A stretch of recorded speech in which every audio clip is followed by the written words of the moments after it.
کامیابی کو دیکھ کر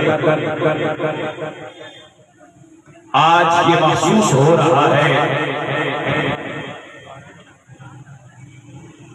کہ واقعی آقا کریم علیہ السلام سے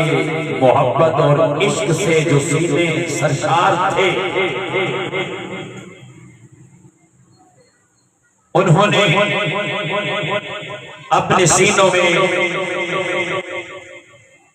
عشق رسول علیہ السلام کی وہ شمع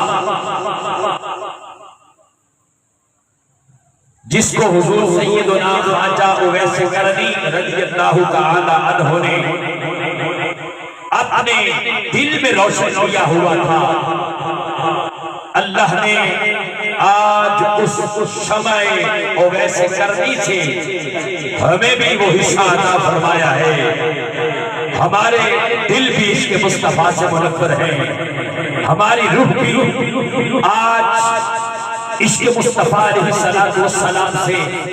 تازگی حاصل کر رہی ہے، اور الحمدللہ تحریک اویسیہ پاکستان کی اس کاوش پر سوشل میڈیا پر مبارک باتیں اس انداز میں وصول ہو رہی ہے، یوں لگتا ہے کہ آج علی پور چٹھا کی سرزمین عاشقوں سے اور آقا کریم علیہ السلام کی محبت کے نام مجھے انتہائی خوشی ہو رہی ہے کہ آپ احباب کی اس محبت کو پاکستان میں ہی نہیں بلکہ بیرون ممالک بھی دیکھا جا رہا ہے، اور کمنٹس کیے جا رہے ہیں کہ علی پور چٹھا کی سرزمین پہ عشاقان مصطفیٰ علیہ السلام اور عشاقان خواجہ اویس قرنی رضی اللہ تعالی عنہ کا وہ ٹھاٹھے مارتا ہوا سمندر جو مدینہ چوک سے لے کر چوک امیر حمزہ تک اس پورے ایریا میں کوئی ایسی جگہ نہیں نظر آ رہی تھی جہاں پر عشاقان مصطفیٰ موجود نہیں۔ یہ بہت بڑی کامیابی ہے جو خالق کائنات نے حضور خواجہ خواجہ حضرت خواجہ اویس قرنی رضی اللہ تعالی عنہ کی دعاؤں سے، آپ کے فیضان سے